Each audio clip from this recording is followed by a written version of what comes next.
Put your hands together for this young man. At least his wife says he's handsome, so that's good. Hallelujah. If you don't know it, it's my son-in-law, and I'm proud of him.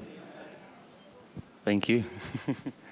Thank you so much for the opportunity. I want to start with the following statement that basically comes from a university in Sweden that did a research on the attention span of young people, and what they found is that the average attention span of a young person currently is about 8 seconds.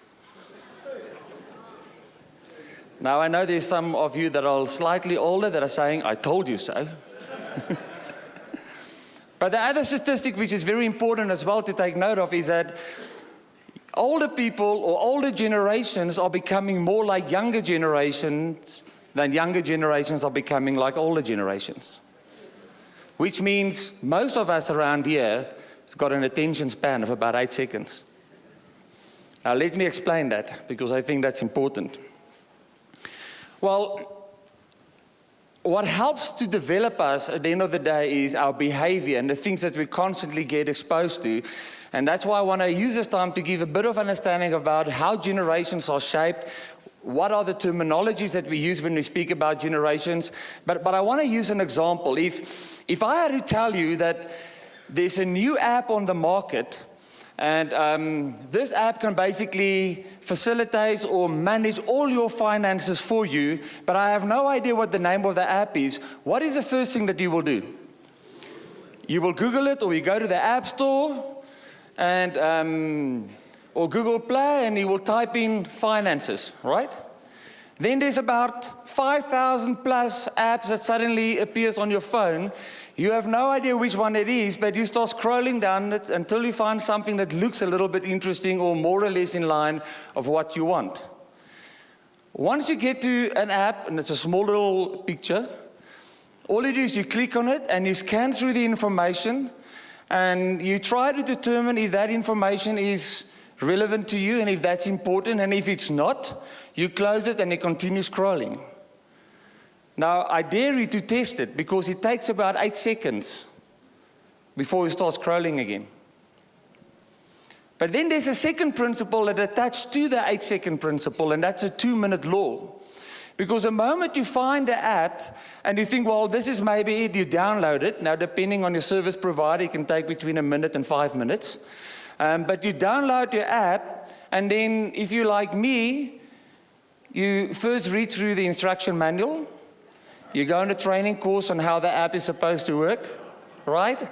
No, we don't do that. We immediately try to apply the app in our own personal context, expecting it to work for us. And if it doesn't, we delete it, and we will never go back to that app again. And that's why they say the average attention span of a young person today is 8 seconds, because every single day we do stuff that starts to shape our behavior.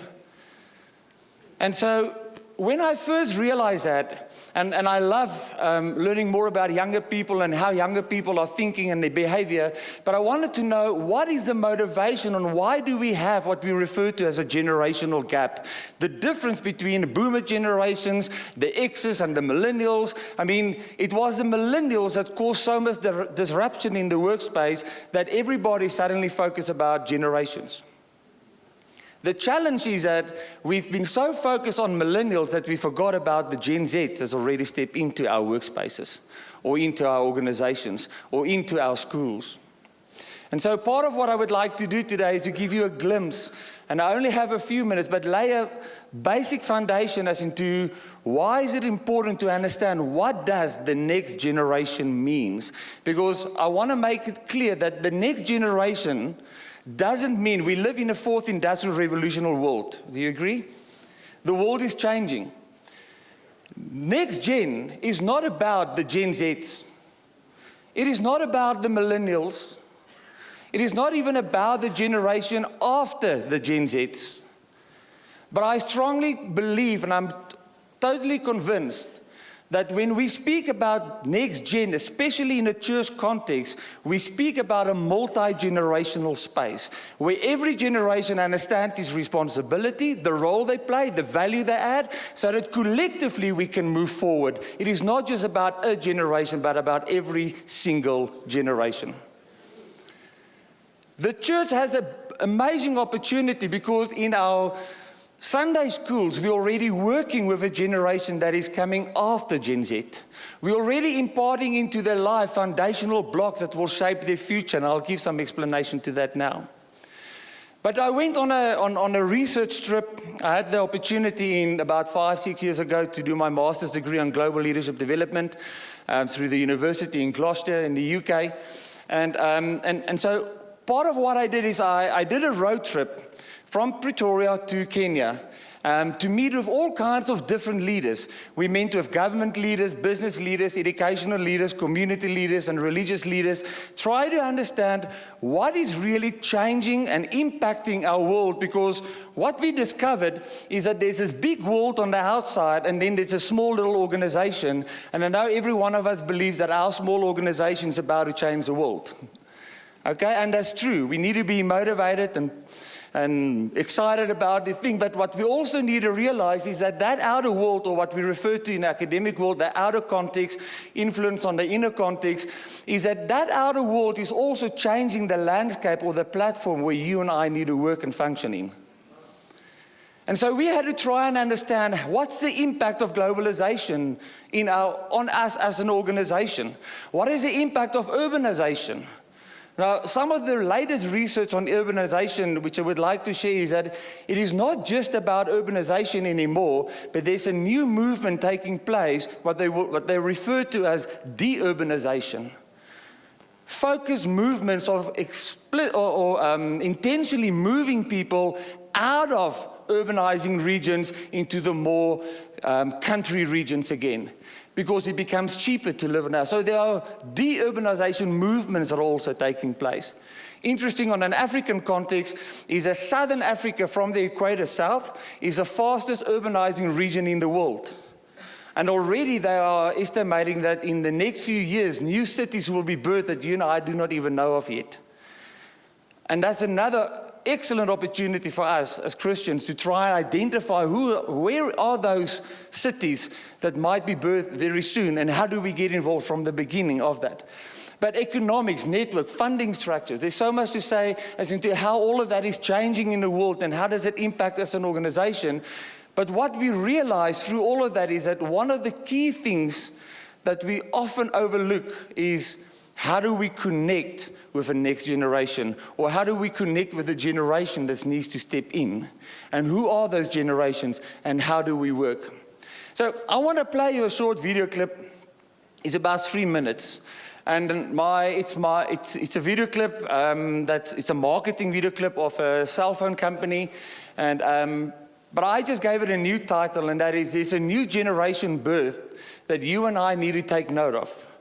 And usually after this video clip, I take some time to talk through this, but I don't have time today. But I want you to watch this video clip, because you need to try and identify yourself with this character, which is that little baby, and see how is it real, what is reality to you when you see that, and whether you see that in the next generation.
Have you met that generation?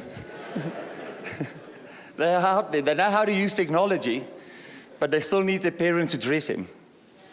That's the funny part. Every time I speak to younger people, I'm like, I show them the video, and it's like, oh, that's like me. And I'm like, but you still need your mum to dress you up before you go out. You know how to use technology, but there's some other stuff, some basics that's important. But yeah, when we speak generations, I think it's important that we understand that there's a big difference between what we refer to as generational traits and youthful traits. Youthful traits are the typical teenage behavior. It doesn't matter which year we're talking about. When you reach your teenage years, there's a certain kind of behavior that manifests in the house. And everybody refers to it as teenagers. That's just how teenagers are. So that's a teenage or a youthful trait. The same when we speak to university students. They are so different than anyone else. We often say to them, well, you just look like a human, but the way you behave is totally different. But it's a youthful trait. It's not a generational trait. Generational traits is about behavior that's unique to a specific generation, where there are specific habits, specific ways of doing things that's unique to that generation. And that's what we then refer to as generational traits. And what I want to speak to you about quickly is just about how do we understand the generational traits better? Because when we start working across different generations, we need to understand who those generations are, what were the key things that actually shaped them and help them to become the way they are. And so I'm going to look at, there's 4 kind of generations we currently speak about. The first one are the boomers. Now, very key to share with you here is that although there are age brackets, in the generational space, we do not classify people or generations by age. Generations are identified by behavior and not by age. Therefore, you can have someone that's 50, 55 years old, but the entire behavior is like someone that's 30 or 35 years old. And you can have someone that's 20 years old and behave like a 70-year-old. So generations are not defined, firstly, by their age, but by their behavior. And if that is true, we need to understand what shaped their behavior. And we go all the way down to worldview. Now, the first thing, when we look at behavior, we realize that you behave in a certain way because of the values you have in your life. What's important and what's not important. What's okay to do and what's not okay to do. But your values get shaped by your belief system of what is true and what is not true. What is possible and what is not possible. And that belief system gets shaped by your worldview, the things that you've been exposed to over the years. Do you get that? That's key to understand when we look at generations, is that when we speak about generations, it's all about their behavior. We need to go all the way down to identify what's the worldview that they've been exposed to that help to shape their belief systems, that help to form their value systems that eventually gets manifested through their behavior. Now, what's important to understand around worldview is that the older you get, the more difficult it is for you to change your worldview. And this is very key for young people to understand because, yes, you might have all kinds of new ideas which is exciting and relevant to you because you are finding yourself in a space. How do I get the laser? Okay, anyway, you find yourself in a space where you are still younger in age, where you can quickly just change and add to your worldview. But as you get older, it becomes more and more difficult to do that. Interesting around that, and I want to share that with you, is that when we look at those two groups, in the first 9 to 10 years is what referred to as your foundational years. That's where the foundational blocks are built into the worldview of a person. That's why Sunday school is playing such a crucial role, because you are laying down foundational blocks in the lives of your children. But then when they reach around the age of 9, 12 years, still around 23, is what we refer to as your formative years. That's where you start building on top of those foundational blocks. And that eventually shapes your worldview for years to come. The interesting statistic in the African context is that currently in Africa, 67% of its population is under the age of 25. Which means the African continent is currently in a space of developing their worldview. Many of them are currently in their foundational years, a great number in their formative years. 67% of this continent's population is under the age of 25. My question is, how do we help them to prepare for the future?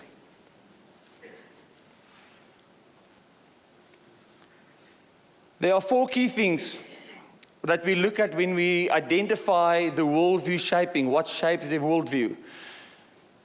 Technology, what is old, what is new, how is it applied, how is technology, how do you get accessibility to technology, how is technology influencing you as a person, family, friends, social interactions, what is family, the definition of family.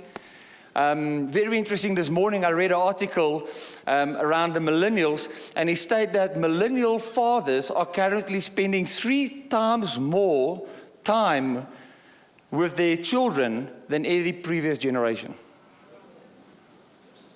We are looking at that because their children are now all toddlers.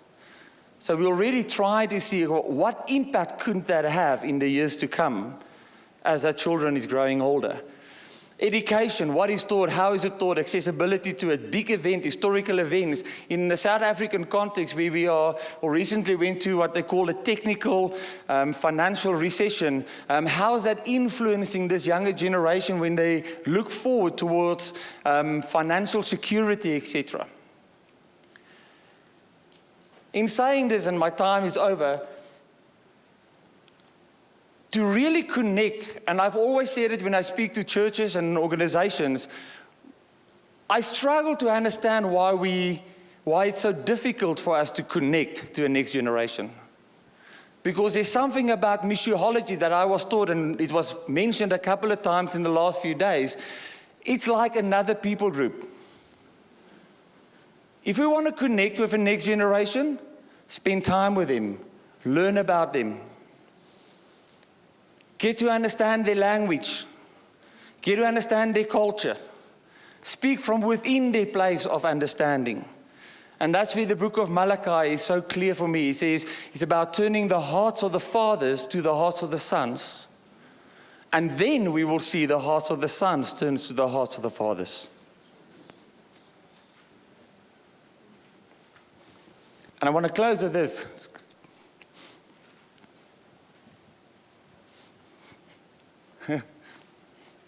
I want to use my father-in-law as an example. Well, those of you that know him, at least in my view, he's an amazing mobilizer. He knows how to mobilize people. And I always looked at that and I'm like, I like that. And yes, we spent a couple of years working together, but I remember the day that I was released and he said, you now go and do, because my methodologies that I use, the way I wanted to do things were totally different. And though I went into a training phase, because of the heart of the Father that went to the heart of the Son. Today, this last past holidays, we've taken another group on a mission exposure trip, and we've now surpassed 5,000 young people on mission exposure trips. That's an example of when the Father's heart turns to the heart of the Son, because then eventually the behavior, the DNA that is in there transfers, and it might just manifest in a different way, but you will start seeing the same fruit in the ground. Thank you.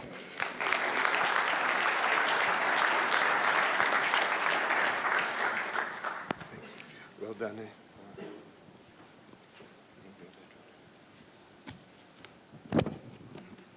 Okay, well, it's a great privilege to be able to share with you a journey that we went on over a number of years. When I was around 57, I think it was, and I'm 66 now, we, as some of the senior leaders in our church, came to the conclusion that we actually didn't have that much time left before we needed to move on. And in fact, Keith Duplessis here with me, he was part of that discussion. We were sitting around one evening or one afternoon just chatting, and it was a meeting time, and we were just talking through. And I said to him, you realize it's 7 years until I turn 65. And it's been this sort of classical handover time. And we made a decision then that we needed to do something about planning for handing over. And I had been in pastoral ministry for not as long as I would like to have. I started off when I was 43. And so to suddenly realize that it was time to hand over was a shock. And I want to say to you today, just realize you're getting older and the time for handover is closer than you think. But you have to make a decision that I will be intentional about this process. And so we had brought on board 4 young men. They were part of our pastoral staff, and I began to particularly work with them, and I used to have what we called sons meetings. And I said to the other guys, I said, I'm going to spend the rest of my time pouring whatever I can into the next generation. And so we did that. And probably for 6 or 7 years, I had been pouring into these younger guys everything I knew and all that I could. And they were able to ask whatever questions they were. I used to meet with them for lunch once a month. And we would spend time just doing life together, and if I went on a trip, I'd try to take one of them with me, that kind of thing. And I knew that one of them would ultimately be leading the church. I didn't know which of the 4 would, and to be quite honest, Jane and I, my wife and I, we were not terribly keen for Mark to do that, because I just know what we went through in ministry. You need to get God to write on the wall, you are called, because you all know that it's tough. You wouldn't want it any other way, but you know that it's hard. And so we went through a process and began to just continue to train these guys and release them more and more. And ultimately, all 4 of them came into our eldership meetings, and they were part of all of the decision-making over the next 3 or 4 years. And then we would release them more and more. They began to preach more, and they began to take more responsibilities. And many of the last decisions that we made, or that as a team we made, they were very much part of. And then the Lord, at a particular time when I was actually only 61, suddenly said to me, "It's time." So we need to pray about it. You need to pray about that time. And for you, it may be when you're 80. I don't know. I have been in situations where I've helped other churches because I moved on into an apostolic role looking after a number of churches. And some of those churches we've helped to transition. Those that hand over early at the right time do better than those that wait. Because at the end of the day, if you're waiting to fall over, then you're going to hand over a church that's already falling over. And so, we need to be intentional about what we're going to do. And I want to say this, I think you need to find sons to hand over to. So we handed over to a team. Interesting thing that came out of that book that Jim Collins wrote. He said they studied 11,000 businesses. It's a business book. 11,000 businesses, and they looked to see which companies went from good to great. And the book's called Good to Great. It's worth a read. The principles in there that he discovered, and it's not a Christian book, were these. Church, we believe, is based on family. And so we're looking for sons to hand over to. And that was part of what we planned to do. And so I was raising sons, and I knew one of them would take over. And after the period of time had passed, it emerged that Mark was the one that we would hand over to, which we did. But Jim Collins was saying there, you're looking for somebody from inside because their vision will be the same, number one. And number two, you're looking for somebody who has an incredible ambition, but the ambition is not for personal gain. It's for the sake of the organization. And for us, it's someone whose ambition is for the glory of the King. And so, that's what we were looking for. And after 6 to 7 years of preparation, we came to the point of handover.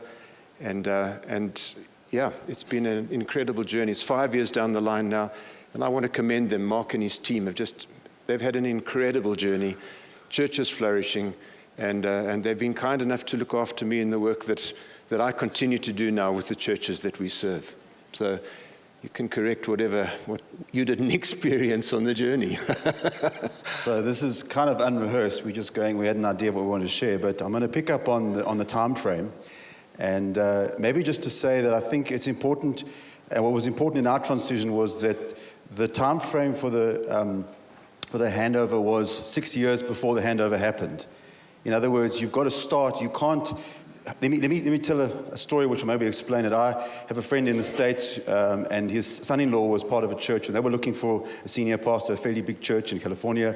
You wouldn't know the name of it, but they had, at that stage, 200 CVs that had come in that the board was trying to process to find the new senior pastor. And the board couldn't agree on 200 CVs. So what do? You go for another 200 more, and you keep going till you find the guy. The reality is, I thought about this for a moment. I thought, okay, they're looking for an outsider to come in and take over this church. What's going to happen is he's going to preach on Sunday, meet the congregation for the first time, and then lead the leadership team on Monday. And you can bet that church is going to go off in a completely different direction to maybe what the previous senior pastor did or what the eldership feel it should go on, because he's going to have a new vision. He's got no sense of DNA of the organization. Now, I'm not judging if you've done it that way, you've gone through that process. It happens all over the world. I get it.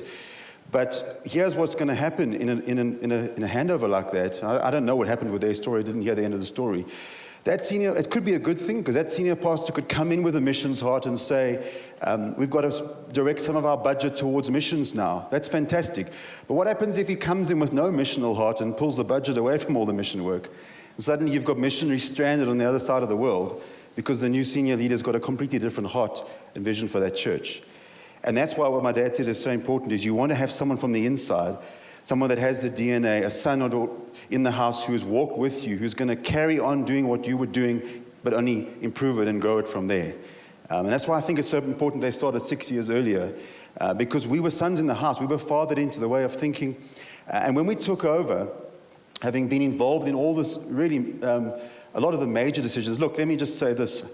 I realized the stuff that we weren't brought into, I now wish we had them there to hand those problems back to them, because now we've got to face and deal with those crucified if you do, crucified if you don't decisions. We used to just leave the meeting and they would have to handle those decisions, and now we've got to deal with them. So I don't miss that part of being able to hand those things off. But here's the thing. We were involved in a lot of the major look and feel decisions, a lot of the hiring we weren't brought into. Do you think this person is the right thing? When my dad hired our worship leader, who is actually Andrew and Ingrid's son, he asked us, what do you think? We were involved in that process. And why is that important? Because when we took over, and it was a team that took over, when we took over, we didn't say, oh, thank goodness the old guys are gone. Now we can take this church off in the direction we always wanted to go. No, we were part of the team that set the course and set the direction, so we just carried on sailing the ship with vigor in the same direction. Because when you turn a big ship too quickly, people fall off, and people get hurt.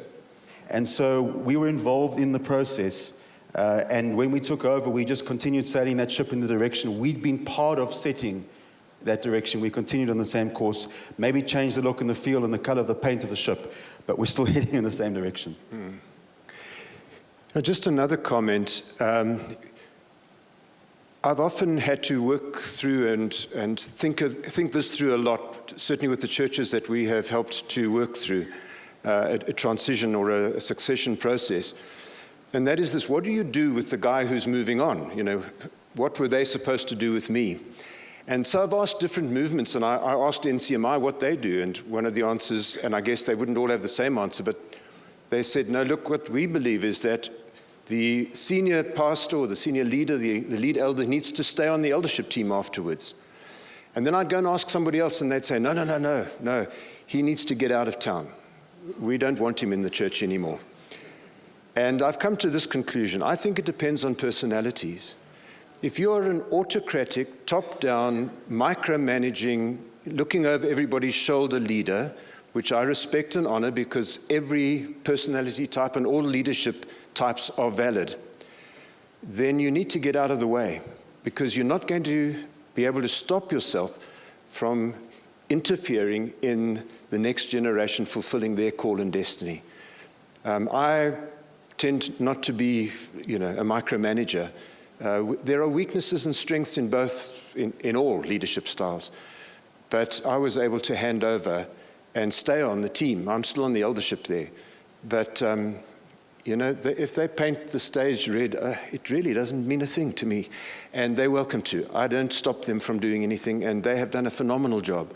I stayed on on the financial side just to bring a wisdom of years, because you learn a lot of things over the years. And I'm on the eldership team, but they're only with really difficult decisions do they ever need to just, Mark will give me a ring and say, Dad, what do you think? But for the rest, they carry our heart. They're sons. It's family. And we rah the next generation on, and it's been a wonderful experience. And yeah, just really commend the guys for the way they've done it.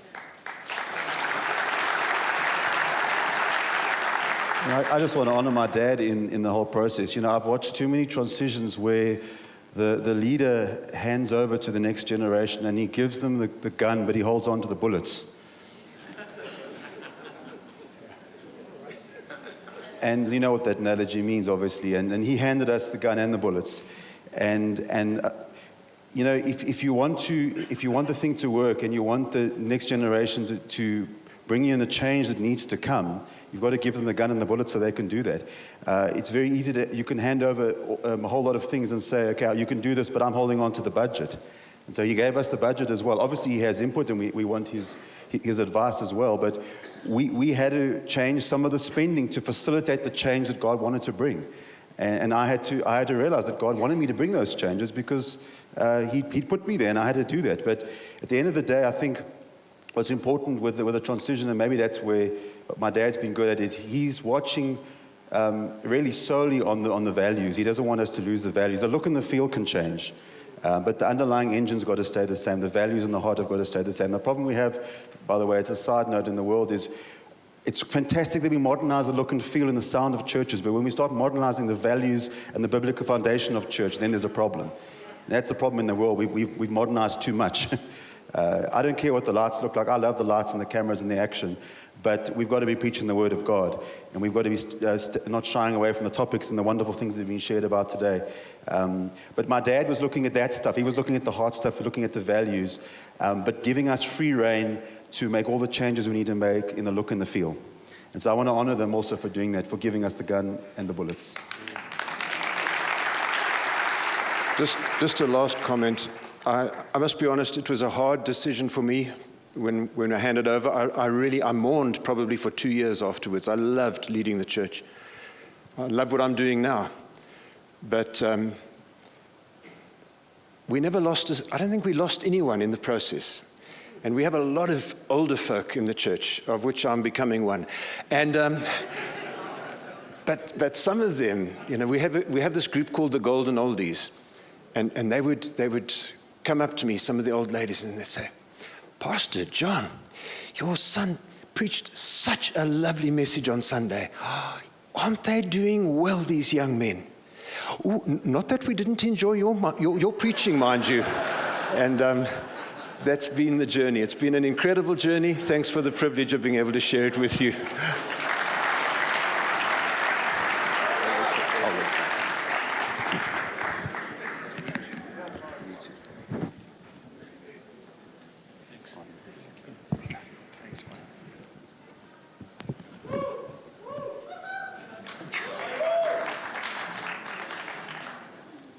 Ours has been completely different. And different because it was a network. And I probably need to give you a bit of history. We pastored a church in the inner city, Johannesburg, in Hillbrow. The church just kept growing and eventually got to a point where we had nowhere to move, nowhere to build. And I went to see my mentor, Pastor Ed. And he said, well, Ivor, why don't you plant the church out? And I thought, that's a fine idea, do you know? You've got a big church as Hatfield. You're not planting out. So I went home a bit offended about this whole thing, thinking, why should I plant and he hadn't? And But God began to deal with me, and so when we were forced to, we were renting an old synagogue in the inner city, and then we were given notice to move, and they basically wanted us to move in 1 month.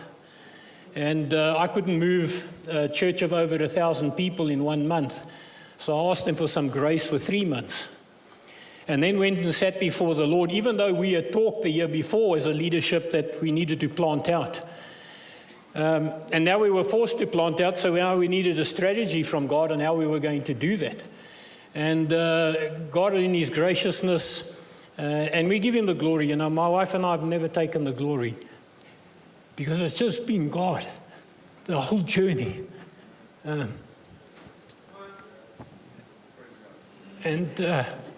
I had 2 men, this was one of them, another one sitting here, and God said plant in 4 areas where we had people coming from, where we had the majority of our home groups. And so we strategically placed these churches around Johannesburg and kept the inner city church. And we felt that maybe at that time I'd also just come through a period of burnout.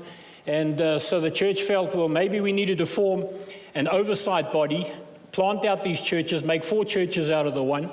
And then I oversee these 4 churches. And so that's what we did in 3 months. And in 3 months, we put these guys out, 2 of them that were already with me full time. And then we just took a leadership. We appointed some guys that were committed in the church, and we appointed them the leaders of the other 2 churches to run those 2 churches. And my job was to start mentoring them and helping them to grow, pour into those leadership teams that have never led churches in their lives before, and grow it from there. And within 18 months, we had appointed pastors in the other 2 churches. And this is where Mark was talking. Our biggest problem was in not being able to find the right people inside. The guys who were burning out now leading the one church said to me, listen, we need to get a guy from outside. And we brought in a guy from outside. And I knew everything in me was screaming, don't do it, don't do it, don't do it. But we were forced to do it, and we did it. And basically within 4 years, we lost that church because he had a different spirit, didn't have our heart, didn't have our vision, and went on his own. And what I did was, when we planted out, we worked this as a team, and we brought in outside help. We didn't just do it ourselves. We brought in guys that had some input that could help us on how to do this, how to go about it in the right way. And so when we planted out and formed this oversight body called the Fellowship of Community Churches, these guys were all on that board, and we had some outsider guys from the church, businessmen, that were part of the board too. And for 4 years, we tied them in with a constitution. And everything in me didn't want to do it, because I've come out of denomination. I don't want denomination. But the board felt that we needed to just tie them in, just to get them settled, get them in with the vision, get them in with what we were doing, and then release them after 4 years. And so that's what we did. So for 4 years, I had them tied in, and at the end of 4 years, tore up the constitution, they tied them in and said, now if you want to relate with us, you can relate. If you want to walk away, you can walk away. And one walked away, and 3 of them stayed. And since then, for the last 16 years, we've been going. Morgan has been mentoring a lot of young guys. We've planted churches. We've had other people ask if they could be part of this little network, even though all of us belong to a bigger network. And I probably should have done what John did at around 60, 61. Because I have watched so many churches around the world, and I've watched churches and some of my friends who are already in their 70s and won't let go. And I think the biggest thing that was on my mind was, God, I don't want to destroy what you've built and kill all the years of ministry and seeing your hand move, and then because I hang on too long, I kill it. Because the younger guys have got new ideas, fresh vision, fresh ideas. And so when I was 63, coming towards the end of 2017, I began to seek the Lord, and God said to me, you need to put a succession plan into place. And so we spent the whole of last year, 2018, working on a succession plan, praying about God, who of all these guys that I've got is the right person to lead this network of churches and oversee it. And so I prayed about it at the meeting in February last year. I said to the guys when we meet, no, it was the April meeting, I said, by the time we get to August, you need to tell me and go pray yourselves who you think of this team is the right person to lead this team. And I was praying about it. I had a name in mind. And when I got back to that board meeting, I said, write on a piece of paper who you believe is the right person. And it was a totally unanimous decision to appoint Morgan. And from January this year, he took over. We did a big combined service of all our churches in September last year. And we handed the baton over to him and his wife, Valencia, sitting over there. And now they've done similar to John. They've said, all right, we will continue to look after you to be able to do. I still preach in the churches from time to time if I'm at home. Otherwise, I'm out doing missions with Willie or helping churches around the country with Faith Promise. But I'm freed up. What a blessing it is. But but it was hard, like John said. For the last 17 years, not to pastor a church, and my heart was to pastor. Man, it's been tough. But I've resigned myself. This is it, and I am blessed. He's a son in the house. In fact, all the guys that are with me are sons in the house. And he was even born again in the church, but I'll let him share. Amen. Well, I'm Benjamin, and this is Reuben. The reason I look this way is because you are deceived. He's white on the outside and Indian on the inside. So, I think we've got limited time, and I want to just thank Pastor Willie for giving us the opportunity to share our story. And I get a sense that he wants the folk that are here in that position to be inspired by some things that we say, so that make it a little bit easier for you to make the decision that you have to make at some point or the other. I just want to start off by saying that, Pastor Ivor, I was born again under his ministry in 1990. So I was a Hindu by birth and found myself there, gave my life to the Lord, became a cell leader, grew to become an area leader, and then was called into full-time ministry in 1999. And so it's 20 years this year that I'm in full-time ministry with him. So we have a long history. He is more than just a pastor to me. He is a mentor, he's a father, and we kind of really want to today honor him and appreciate him for what he has done for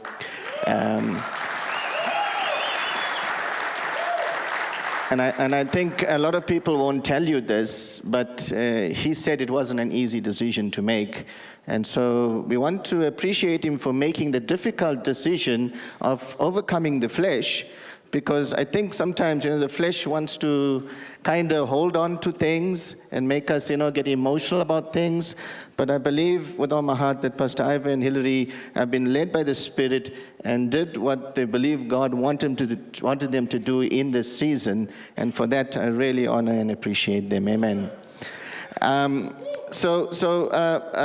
think, for me, if I were to just give you a few pointers about, just looking at the transition that we've been to, I think the first thing that I would like to say to those of you who are considering transitioning, planning for transitioning, understand that nobody forced Pastor Ivor. Nobody pressurized him. Nobody told him, that he needed to hand over the network. And he took the responsibility to do that on his own free will. And so I say to you leaders out there, in various networks or pastors, at some point or the other, you're going to have to take the responsibility to do that. And there's a season for that as well. If you miss that season, you could do irreparable damage. Because myself, I think if Pastor Ivor was planning to do this 10 years from now, I don't think, I would have accepted the call to take on the network. So there is a timing to this whole thing that, you need to be sensitive, to. The other thing is that, the mentorship is so important, and I think, growing up in the church with Pastor Ivor, being on the board of directors for the Fellowship of Community Churches, being mentored over all these years, gave me the confidence, and I think also gave Pastor Ivor the confidence and the leaders on the team that, that this is something that, I can handle, that I can take on. And by the grace of God, I plan to do my best, and make them proud, and also, fulfill the vision that God has given us for the network. So I think what I want to say is take responsibility, for the transition. Mentor, the person that you're thinking that you want to lead the network or lead your church. But also what is most important is that, from the beginning of this year, and this takes a lot of humility, Pastor Ivor has stepped away, or stepped aside, should I say, not stepped away, he's still there, but he stepped aside and gave me the freedom to run the network and do what, God's calling me to do in this season. And that is so, so important to understand, because all, is one thing to hand over something and then, behind the scenes try to control it. And, you kind of feel so much like, you've been given the opportunity to lead something, but, behind the scenes you control. So I really had a freedom, in doing this. And I also want to say that, you need to pray. Pray for the unity. Pray for the success of the transition, because it's something that is your legacy at the end of the day. And I know that Pastor Ivor and Hillary are praying for us in this whole season. And maybe I just want to give Pastor 1 minute, maybe just to share, as we see we've got 2 minutes left. But the question I want to just pose to each and every one of you is that Jesus left a successful ministry in the hands of people with religious leaders considered to be unschooled and ordinary. Will you do the same? Thank you. I just in closing, just to say that I encourage you, trust people. I know many times senior pastors have been hurt by some of the guys they've mentored and trained, and have been hurt and feel discouraged. And so some of you don't trust people anymore.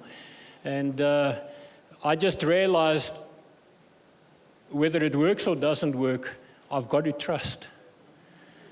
And I had to trust them when I handed the churches over them. People told me I was crazy. You can't hand over a church. You're taking all these 1,000+ members and you're just giving it to these guys.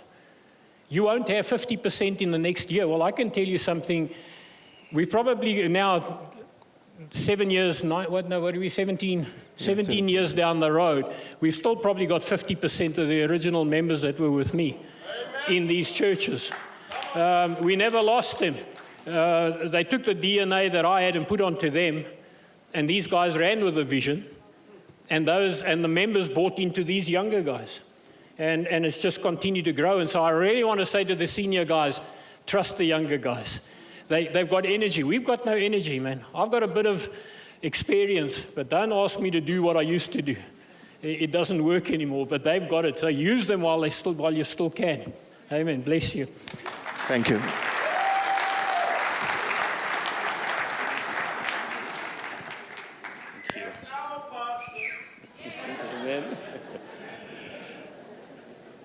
Amen. We've been blessed.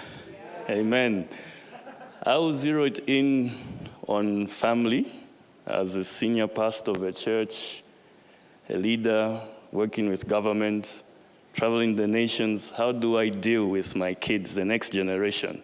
I want to thank Adrian, because we've been having this conversation for some years, and I've been following him on his blogs, and also what his heart for the youth, for the next generation.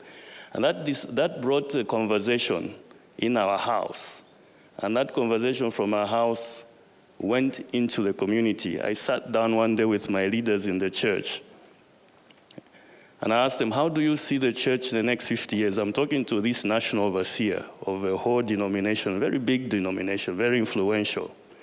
And he looks at me, and he didn't have a clue. I go to the politicians who I minister to, Reverend Vincent Katongo, we're always together. I asked them the same question.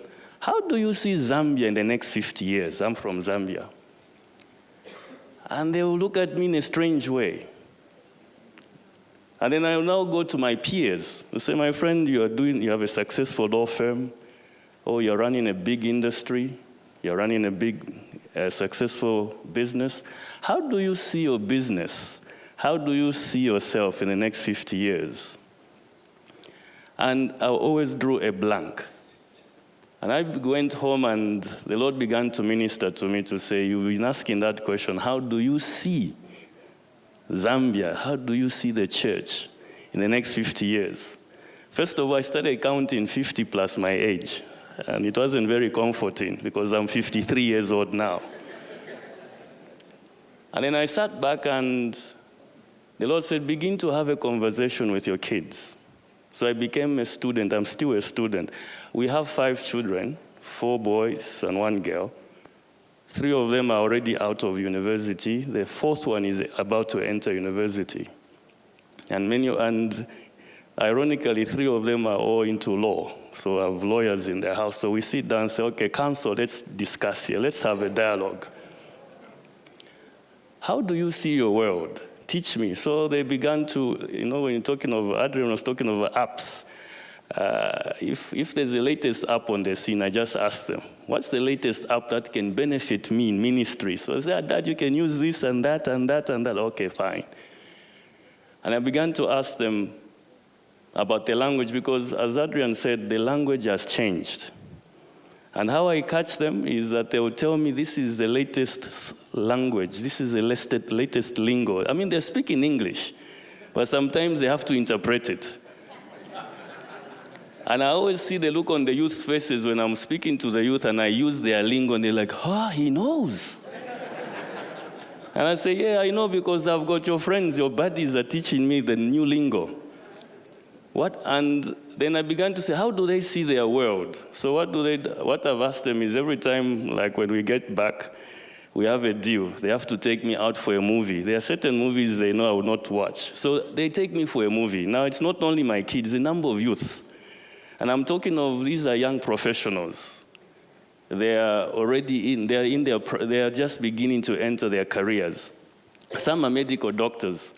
Some are lawyers, some are engineers, some are just, entrepreneurs, young entrepreneurs. And one of the things I've noticed, because in our house it's like a place where there's traffic. I mean, we do watch rugby, by the way. We are Springbok supporters, amen? But don't ask me the team. Of course, I'm a Blue Boo fan, so sorry for you guys from the Cape. Yeah. I mean, you have a house full of young men. Sometimes we watch South African football. We have Orlando Pirates supporters, Sundowns, Kaiser Chiefs, and they're wearing the jerseys, including our local teams. And I'll be watching them, and I'm sitting with them, and we are watching soccer or watching rugby. And when my daughter brings friends, the whole house is full of girls. Of course, they kick me out, so they don't want me to hear anything of their stories. But then the Lord will say, look, they're looking for fathers. They're looking for mothers.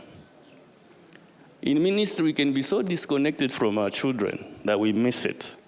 I pray that we don't have a place where we start regretting. It's not too late. Yeah, have a conversation with them. You'll be very amazed what they know. I mean, I talk to them about politics. How do you see our politicians? And they have very interesting worldviews about politics. By the way, one of my mentors said that politics is a game of snakes. And every politician is a snake. If you're in politics, please don't be offended. When Moses and Pharaoh met, what was their courtesy? One threw a rod, the other threw rods, and they turned into snakes. So who was the most cunning of the two? Yeah. So we have this conversation with them. And as you have this conversation with them, you begin to become their friend. Because there's a serious identity crisis with our youth. Yeah, I'm not talking of the toddlers. I'm talking of these guys who are already in their office, and they're about to become your next judges, your next governors, your next MECs, your next medical doctors, your next pastors, your next missionaries. And that's the conversation we are having. This conversation, I pray that you go back home and begin to have a conversation. And please be quick to say sorry to them also. It's one thing they deceive us to say we cannot say sorry. We really need to say sorry to them when we've made a mistake. And I'll end with this question that I believe Adrian and I think he came up with this question. And that's something I'm riding in ministry. What does Satan know about our youth that the church is not yet discerning? It's a question I'll leave you with. May the Lord bless you. Amen.